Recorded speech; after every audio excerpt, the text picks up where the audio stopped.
Hi, my name is Jay Fry. I'm the Regional General Counsel for the Brambles companies in the Americas. We're here today to talk about leadership, diversity, and inclusion. I have the privilege of having two esteemed speakers today. The first is Kevin Shaughnessy. He's a partner with the law firm Baker Hostetler. They have been providing guidance to the Brambles companies in the U.S. for well over a decade on a variety of employment matters.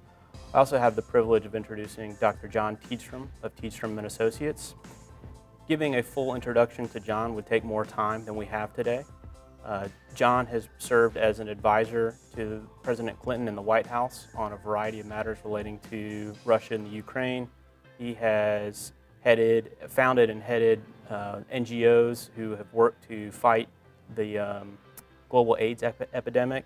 He has been in academia and research, having taught economics and national security policy and directed research for the likes of the RAND Corporation and Columbia University. And so without further ado, I'm going to turn it over to our speakers. Kevin? Thank you, Jay, and thank you for all being here today. We are going to cover a variety of topics in our seminar today, but we want you to stay engaged, and we want you to have any questions you may have after the presentation answered. So please feel free to talk to your HR business partner or contact Ask HR if you have any questions following our presentation. We're going to cover several topics. We're going to talk about where our country was 50 years ago and where it is today.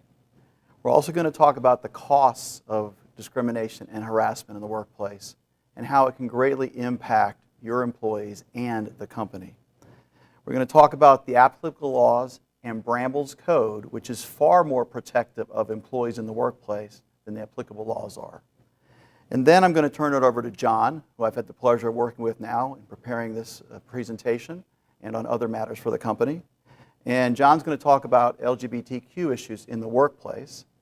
He's going to review with you some role-playing scenarios, and we're going to talk to you at the end of the presentation about the speaking up policy and what you can do as a manager to prevent harassment and discrimination in the workplace. So 50 years ago, we had a program on TV called All in the Family. Then we had another show called Saturday Night Live.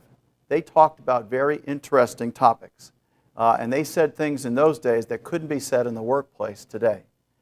We also were faced back in the late 60s and early 70s with race riots and protests about the Vietnam War, and we were led to peaceful times during the 1960s with leaders such as Martin Luther King, who advocated equality for all and fair treatment and dignity and respect for all.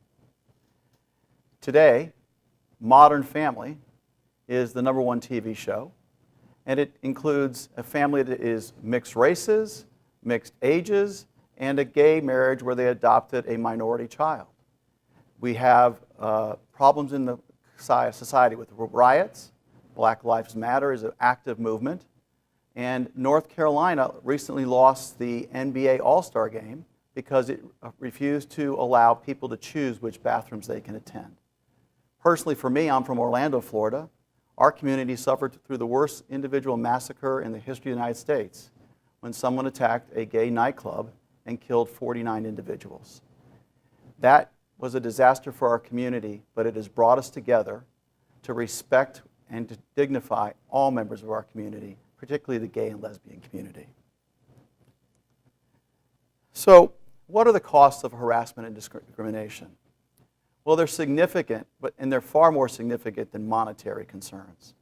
When someone is harassed, it reduces their self-esteem.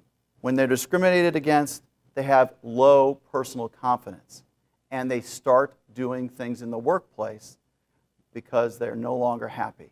For example, they'll be absent, they'll have tardiness, they'll be unproductive, and because of that, they won't be performing at their highest levels, and they won't be eligible for promotions within the company.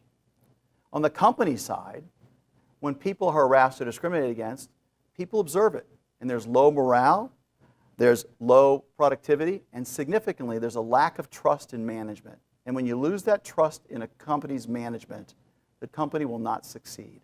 In addition to that, we have many times seen where very valued employees who are discriminated or harassed simply leave. They don't complain to HR or ask HR. They don't complain to their manager. They just leave.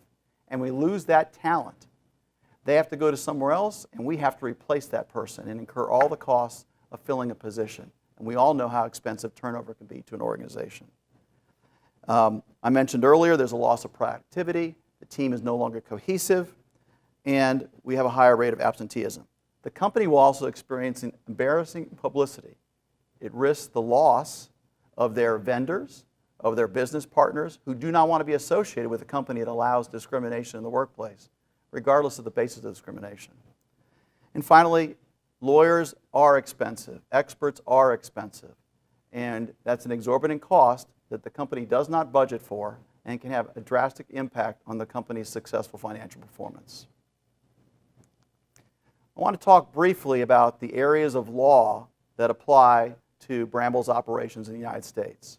There are 4 federal laws that are significantly impacting our workplace. They are Title VII of the Civil Rights Act, the Americans with Disability Act, the Family and Medical Leave Act, and the Pregnancy Discrimination Act. All of those are federal laws that apply to every location we operate in the United States. And then in addition to that, many states have their own civil rights laws, and many cities and counties have their own civil rights and anti-discrimination laws. In addition to the civil rights laws, when people are a victim of a hostile work environment, they can bring a claim for an intentional infliction of emotional distress, which quite simply is someone has harassed them so bad that they are emotionally distressed and cannot function in the workplace. That's a tort in almost every state. Other types of torts that can be brought are assault claims, and sexual assault, unfortunately, is a rising problem in the workplace. Battery claims and false imprisonment. I won't go into detail about false imprisonment, but with respect to battery, a simple unauthorized touching of one person, touching them on their back, giving them a hug that's not authorized, is something that will lead to a claim of battery in almost every state in this country. What is a protected class? So let's talk a little bit about the differences between federal law and Brambles Code and Handbook. And you'll find through this discussion that Brambles Code protects different categories from federal law. It is far more expansive and protective of our employees in the workplace. Under both the federal law and Brambles Code of Conduct and Handbook, race, national origin, age, gender, disability, religion, and pregnancy are all protected. Under federal law, it's unclear in the current climate of the United States whether sexual orientation and gender identity are protected. Some courts say it is, some courts say it's not. The EOC says it is, but the Supreme Court hasn't ruled. So it's in a state of flux. There is no state of flux or any doubt under Brambles Code. Brambles Code expressly prohibits discrimination or harassment based on an individual's identity or sexual orientation. Brambles Code also protects based on an individual's marital status and based on political affiliation or opinion. Now, let's go over the exact language of the code. And this code will remain in effect no matter what the law may change in the United States. Brambles Code promotes diversity. And diversity talks in generally about a person's background, upbringing, culture, and the experience that makes each of us unique and valued. And diversity is empowerment in the Brambles organization. And it empowers both the company and the individuals who work for us. The code goes on to specifically state that it will not condone any discrimination or harassment or mistreatment based on an individual's sexual identity. And Brambles' handbook has since 2007 specifically provided protection for people based on sexual orientation. In the near future, Brambles will be coming out with a new human rights policy, which will be incorporating these concepts and further affirming the protections the company wants to provide its employees in the workplace.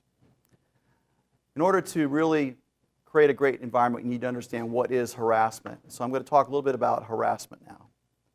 Harassment is, through words, gestures, or actions, demeaning someone, verbally abusing someone, or treating them differently based on their protected status.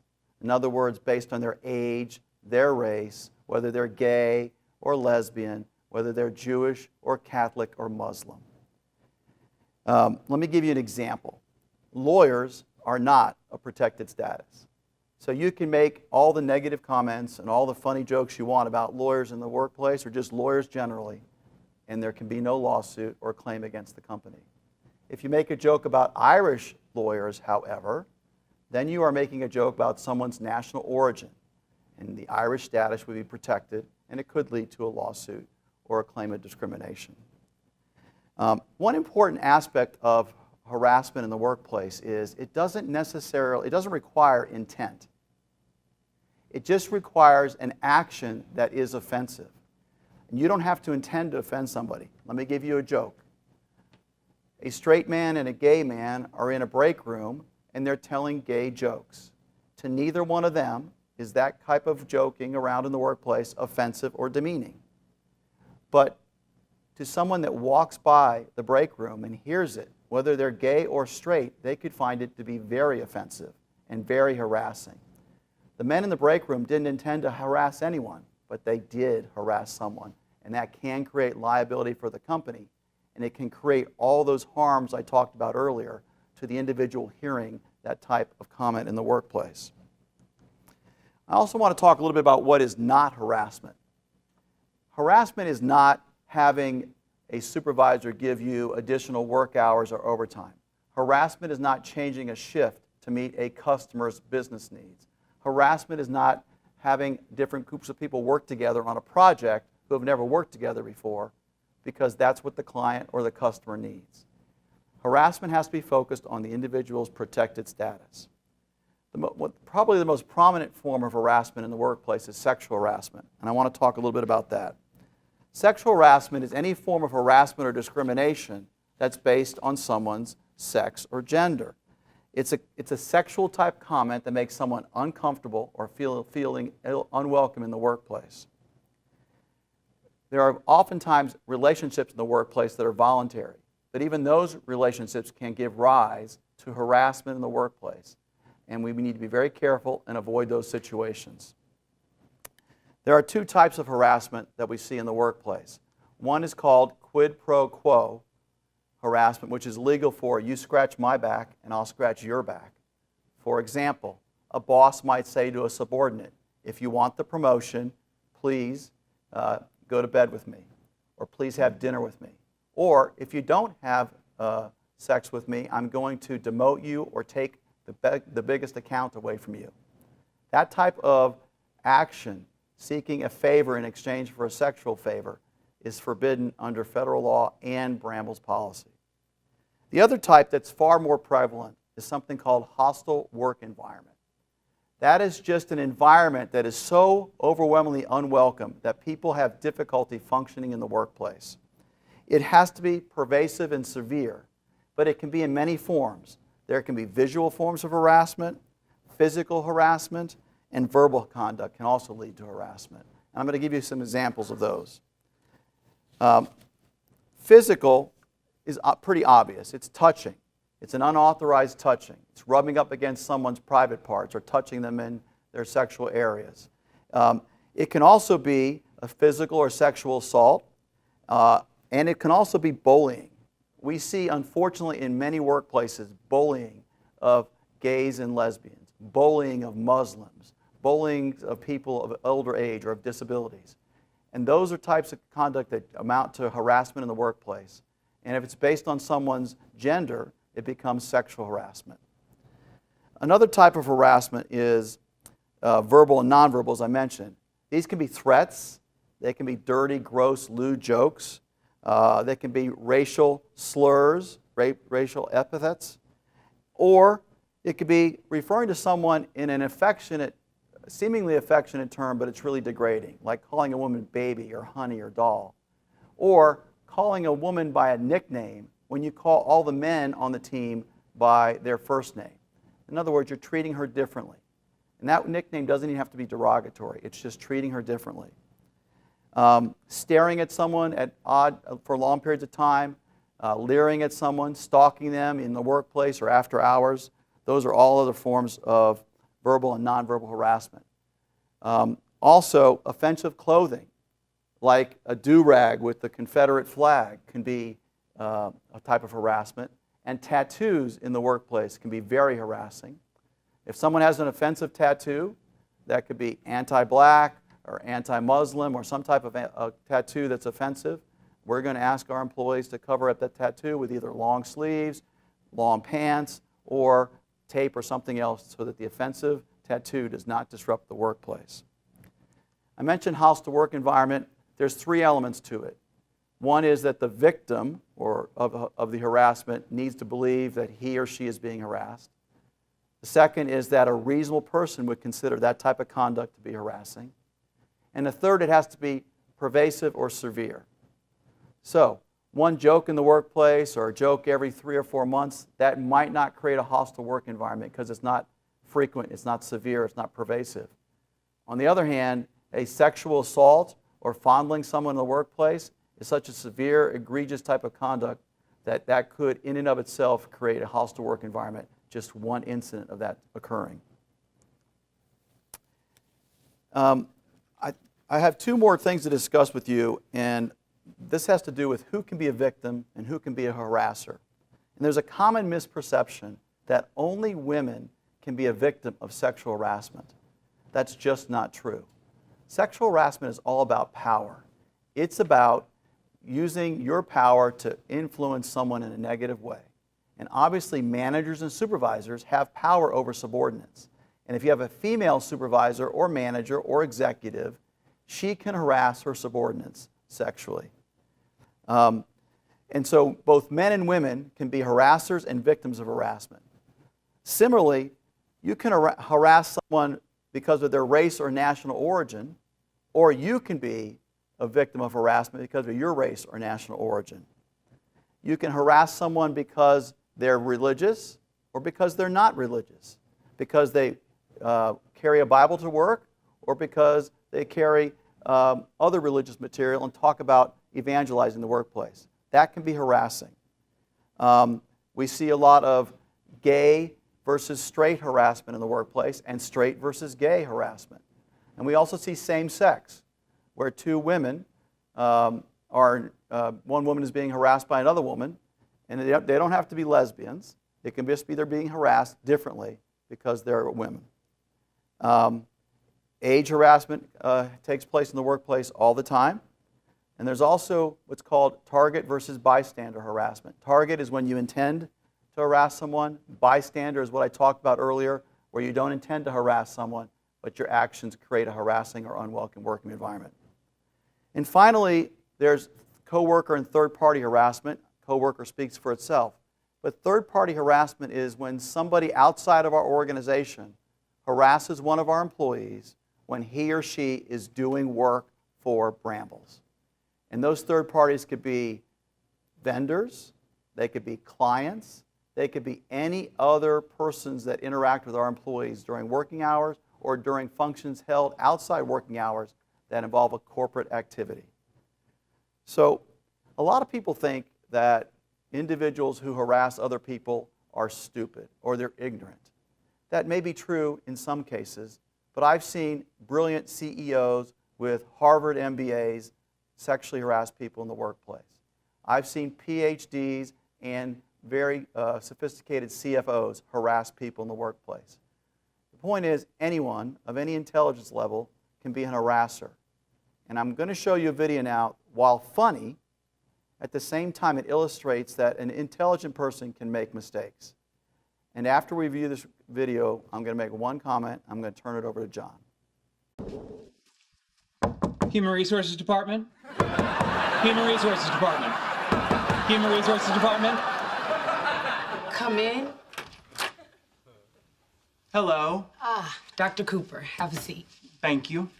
I called you in today because your assistant, Alex Jensen, has lodged a complaint against you. So I've been told, but I can't understand what she has to complain about. I mean, she has a front row seat as I make scientific history, but there's string cheese in my mini fridge, and that's for anyone. Yeah, and just yesterday, I led her away from a life of sexual promiscuity by making her look at pictures of disease-ridden genitalia.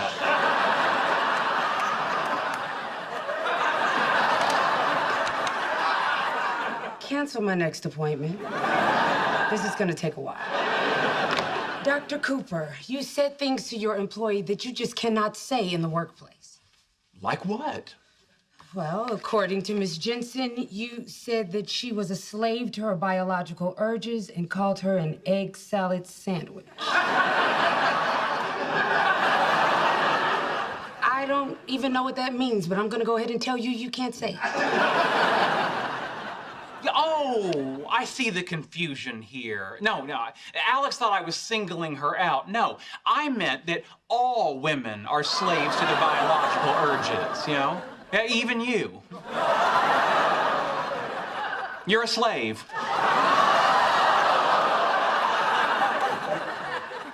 I'm a what? Well, I'm just saying, you know, at a certain point in a woman's menstrual cycle... You can't talk about that either, Dr. Cooper. Your language is entirely inappropriate, and I'm going to advise that you shut your mouth right now. Yeah, well, I don't see why I'm the one being persecuted here. You know, Dr. Hofstadter, he was bragging about his sexual desirability to anyone who would listen.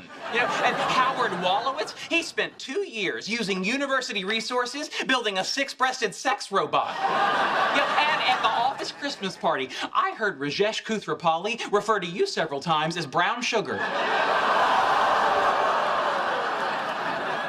Hofstadter, Wolowitz, and the last one was Rajesh Kuthrapali? Yes. Yeah, but in his defense, that wasn't racist. He's also brown.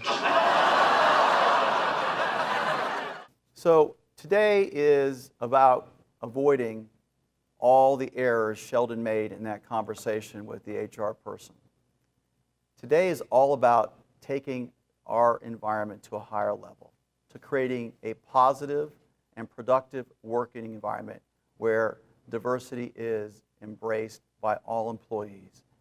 And now I'm going to turn it over to John, and he's going to share with us some specific insights into diversity and inclusion in the LGBTQ community. Thank you. Thank you, Kevin. Now we're going to do a deep dive into some issues that you are likely to confront at one time or place or another dealing with LGBTQ people. We're going to be dealing with sensitive issues, issues that concern our private lives. Let me just say, as a gay man myself, whose professional practice is devoted to working with companies large and small, domestic and international, on the issues of workers' rights and LGBT issues, that no question is too small. And no topic is too off-center for us to explore and engage in. Okay, so remember, if we don't answer all of your questions today, talk to your HR business partner or go to askhr.com.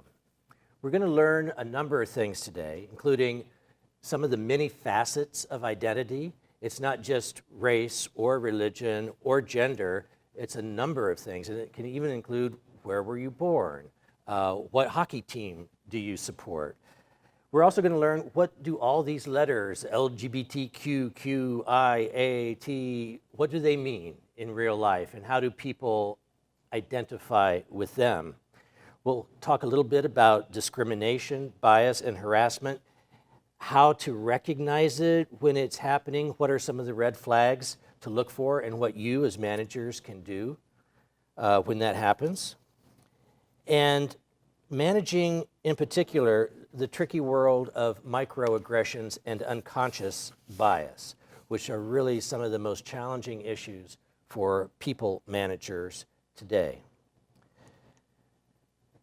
When we talk about the LGBTQ community and employment harassment or discrimination, the way to think about this is that any way that any person can be discriminated against or harassed, whether it's in terms of hiring or firing, whether it's in terms of being promoted or demoted, whether it's in terms of being awarded a plum assignment or a great client or contract, if any of those decisions are made or are biased because of someone's orientation, sexual orientation, because of their gender identity or expression, you're already in hot water. And these are issues that you want to avoid. When we talk about LGBTQ and we talk about our identity, there are a number of ways in which people in the LGBT community identify with their sexuality, with their gender. Actually, what I'd like to do is to start at the bottom of this screen and look at sexual orientation, because I think that's what most of us are familiar with when we talk about the LGBTQ community, right? We talk about whether we know somebody or whether somebody in our family, or maybe it's ourselves, are gay or straight.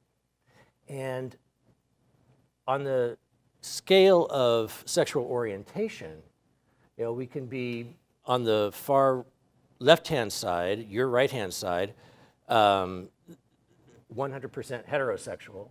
On the other side, we'd be 100% homosexual, right? What's interesting is, as we go up the ladder here and talk about the different expressions or the different quality or characteristics of gender identity, gender expression, and biological sex, we'll see that these things are totally independent of each other. So going up next, the next rung on the ladder is biological sex. For most of us, it's very clear. We're either male or female. We have the sexual organs of men or women, but there are people in the world who have the sexual organs of both, and they are called intersex. And many times the LGBTQ acronym is extended to include an I for the intersex community. Gender expression and gender identity oftentimes are confused and mixed up and commingled. They're really two different things, and they're totally independent from each other. Gender expression is how I present to you, and it's your impression of me, whether I present as more male or more female. Gender identity is how I feel about myself. And these two things are totally independent. I can present to you, and you can interpret my personality, my identity, as being very female, but I can think of myself, on the other hand, as being 100% male. And regardless of those two values, I can be any place along the line of sexual identity and orientation, rather. I can be 100% heterosexual or 100% homosexual, or more likely, someplace in the middle. As managers, I think it's important for you to be aware that there are a number of experiences, a number of realities that the members of the LGBT community who might be on your team bring to the workplace every day. In the first place, we don't know how many LGBT people there are in the world. And the reason for that is every time we ask, we know that some gay people decline to say. They decline to disclose their status. And so there's going to be a constant question of how big that pool of non-disclosing people is. Generally, between 3 and 7% of the adult population, in the United States at least, is believed to be LGBT or T. This community is the subject of hate crimes, just like many other minorities, but you might be surprised to know that it is the most targeted group in society. Gay men, gay women, doesn't matter whether you're in San Francisco or in Montgomery, Alabama, they are the most targeted people for hate crimes. Trans women of color, it turns out, are the most targeted of all. Interestingly enough, 50% of LGBT people in the American workforce today go to work in the closet. They may be out at home, they may be out at church, out at the grocery store, but when they come to work, they go back in the closet. Why would that be? If they're out at home, they're dealing with familial relationships, and probably they've already kind of had that big discussion. And if I'm somebody's brother, I'm not going to, I can't have that relationship taken away from me, right? If I'm out in the grocery store, if I'm going to buy a can of tomatoes, it doesn't matter to the cashier whether I'm gay or straight. But if I'm out at work, I could be passed over for that promotion. I could be given a series of less attractive assignments, and I could be discriminated or harassed in other ways. And for that reason, between 40 and 45% of American LGBT workers go to work in the closet every day. LGBT people have a higher rate of stress, anxiety, depression. We see LGBT youth being homeless at a higher rate than any other group in society. And we see transgendered youth in particular having the highest rates of suicide in the United States. Kevin referred to federal law and how it's still somewhat uncertain about the status of LGBT people in the workplace and indeed in society. In 28 states in the United States today, today is November 14th, 2016, when we're filming this. In 28 states, a gay couple can get married on a Friday, can be evicted from their apartment on a Saturday, and they could both be fired from work on Monday, but not in Brambles. At Brambles, regardless of what the state law says, the people in question, regardless of their sexual orientation or gender identity and expression, are protected, and they will not be discriminated against on those or any other basis. There are also attempts to roll back the rights that gay people have been extended in recent years in many states. But again, regardless of what's going on politically in this state or that state or even at the federal level, Brambles' commitment to its workers and to its workforce is complete, and it's not ambiguous.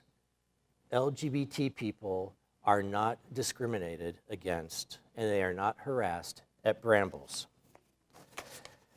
Let's go through, just for a moment, some terminology that's associated with the gay community. And this is important because we all like to be in conversations with people who get us and who understand us, right? And as managers, I think you have a really important opportunity here to step up and to demonstrate that these issues are important to you and that your team members are important to you. So an ally is a person who is a champion of gay people and is a supportive of the community and a friend of LGBT people generally. Lesbian, of course, is a gay woman. The word gay usually refers to men who are sexually attracted to other men, but it also is an umbrella term for the entire community. Bisexual, these are people who, it's not a matter of today I like men, tomorrow I like women. It's a matter of they're sexually attracted to members of both sexes. Transgender is probably the most confusing and it's the most fascinating, I think, area of our community, in part because these are the people who are just now having their moment, if you will. We have Caitlyn Jenner, we have television shows like Transparent and Orange is the New Black. When more and more transgender people are coming out of the closet and are being visible in our society, we recognize that just like with other people in our community, they're members of our family, they're our friends, and they're our coworkers. Transgender is an umbrella term that refers to a person for whom their gender identity does not conform to their gender that was assigned at birth, okay? A transsexual person is somebody for whom that impulse, for whom that understanding of themselves is so strong that they take special steps to change their outward expression, to change their gender expression. That can include going as far as having sexual transition surgeries and medical procedures done to change the way that they present in society. Queer is an umbrella term to kind of refer to everybody in our community.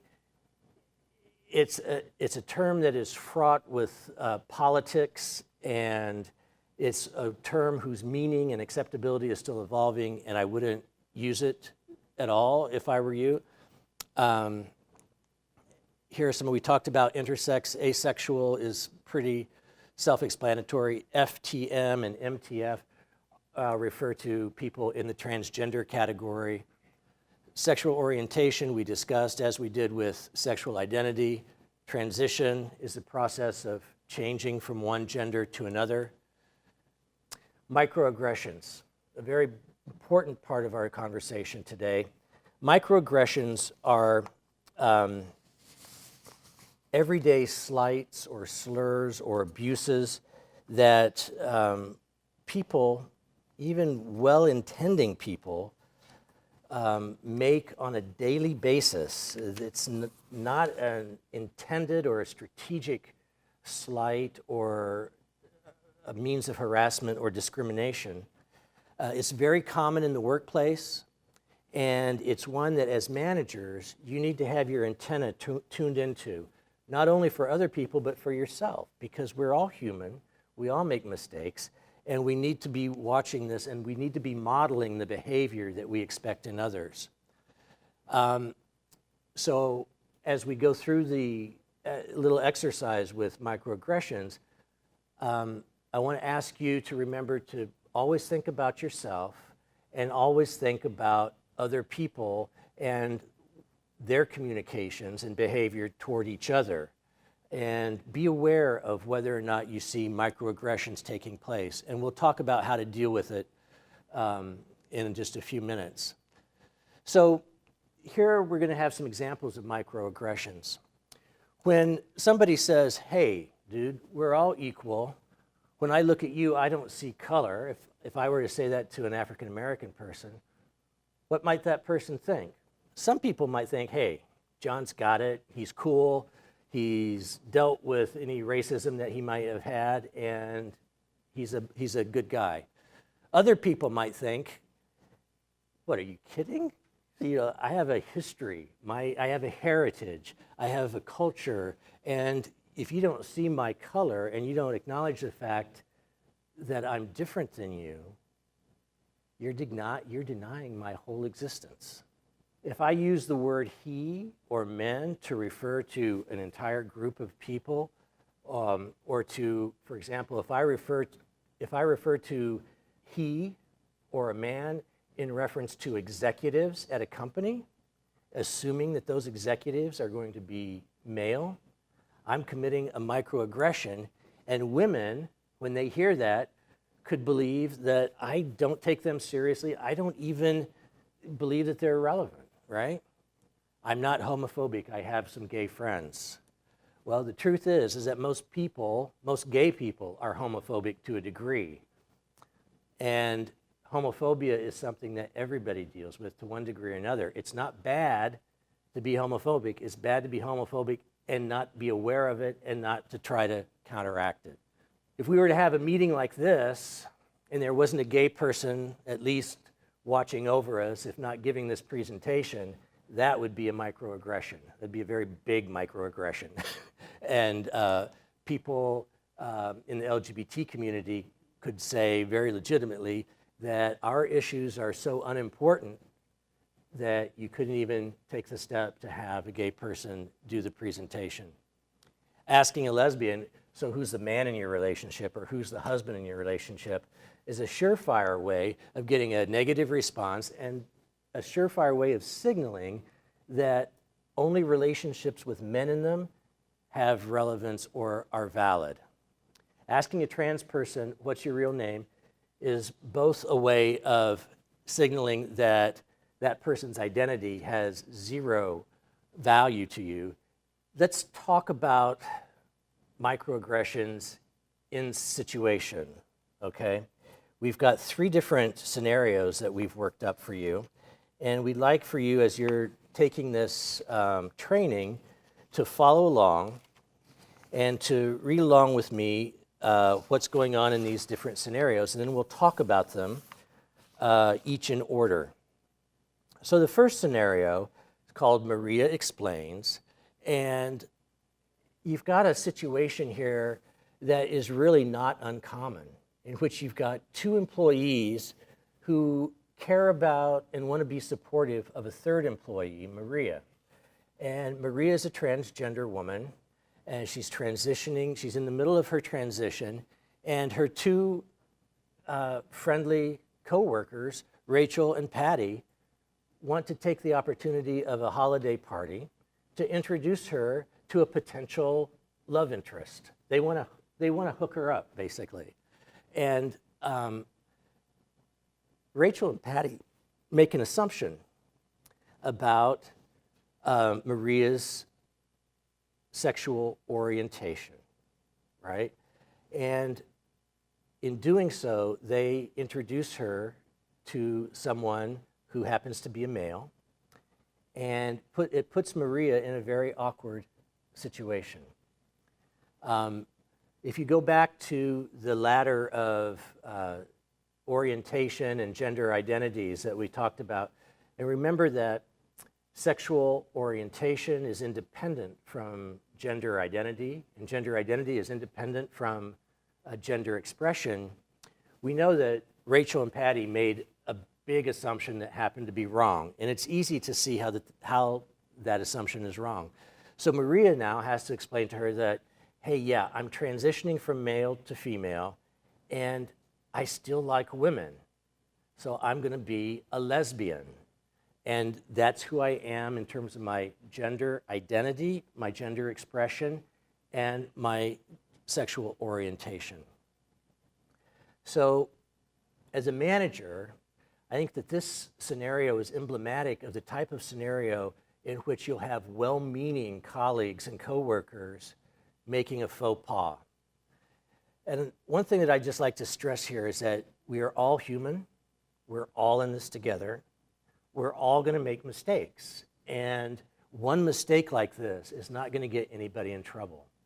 But as a manager, it's incumbent upon you to have your eyes and ears open. And if you see something like this, touch base with Maria and make sure that she's okay. Make sure that she understands that there was no harm intended. Give her a chance maybe the next day to come and see you and talk about any issues that she may have. Talk also to Rachel and Patty and explain to them what you know now about the relationship between identity, expression, and orientation, and the fact that all 3 of those characteristics are independent of the other 2. And just make sure that everybody's on the same page. In the next scenario, called Tanya Hides, we have a different situation in which Tanya is a lesbian. She works on a factory floor with a buddy of hers named Bernie. Bernie is tasked with onboarding a new coworker. And Tanya overhears them talking at one point and using some homophobic language that we as managers at Brambles would never use. And in particular, Juan uses the term dyke to describe a manager at a former workplace. And you can imagine that the conversation kind of deteriorates from there. Now, one of the questions that I think is important to deal with here is, even though Tanya was not part of that conversation, she overheard it, right? That can affect her, and in the right situation or in the wrong situation, or if repeated enough, that can become harassment in the workplace. That can create a hostile work environment if left unchecked.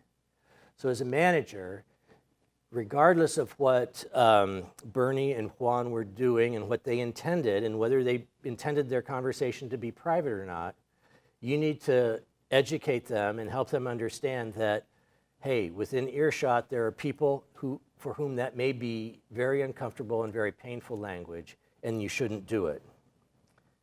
Now, one question is that you'll come up against oftentimes in situations like this is, what should Tanya do?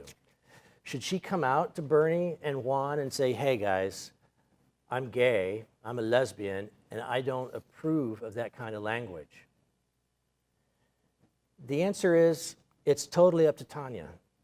She has the right to keep herself and her information and her identity secret and private, or to let it go more public. But that's not something that you, as a manager, can disclose.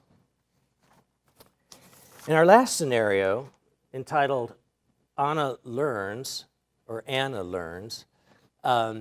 we have a situation in which a coworker asks someone who is out at work, Derek, for his opinion and his guidance in helping her manage the situation concerning her son who's coming out as gay. And Anna really respects Derek, her coworker, thinks that he has information and experience and insights that will help her be a better mom, and asked him, would you mind if I ask you a question about your coming out experience and what it's like? And Derek says, yeah, and listens, and they interact. Now, not everybody is going to be as eager as Derek is to be the guidance counselor for a coworker who's dealing with questions like this.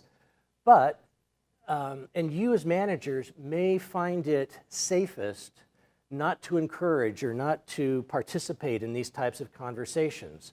For example, if you were in the same situation as Anna, you may choose not to ask Derek for his guidance and insights.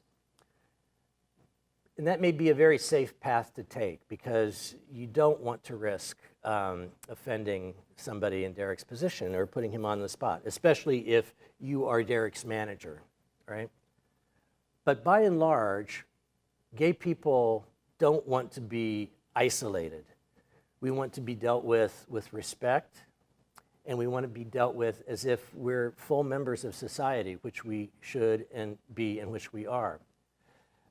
So it's okay. We want to give you permission to ask these respectful questions, to ask permission to engage in a conversation that may be sensitive, and to respect the answer from your colleague. And if he or she says, hey, I appreciate you asking, but I'm really not comfortable giving my advice on this.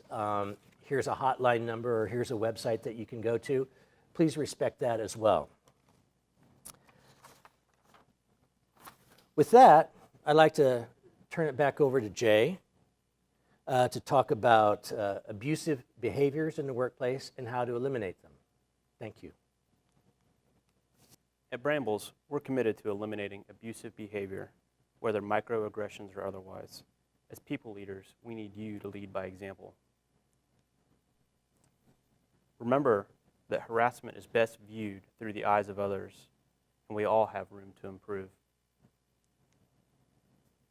If you think you witness a microaggression, address it constructively. Remember, we aren't the thought police, but we all need to be mindful of microaggressions.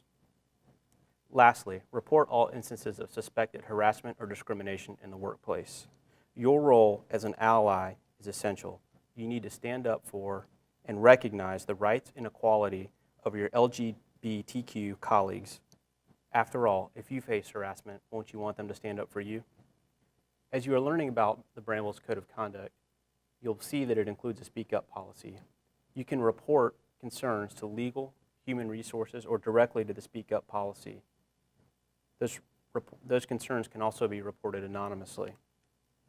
Our Speak Up policy protects all reports that are made in good faith, and we have a zero retaliation policy.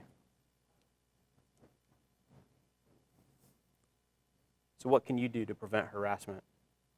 Always treat your peers and subordinates with courtesy, respect, and dignity. Always think about how others feel before you speak or act. Remember, humor is subjective, and what might be funny to you may be offensive or insulting to others. Always use your own good judgment to avoid engaging in conduct that may be perceived by others as harassment. And lastly, when you see something that feels wrong or looks wrong, do something about it.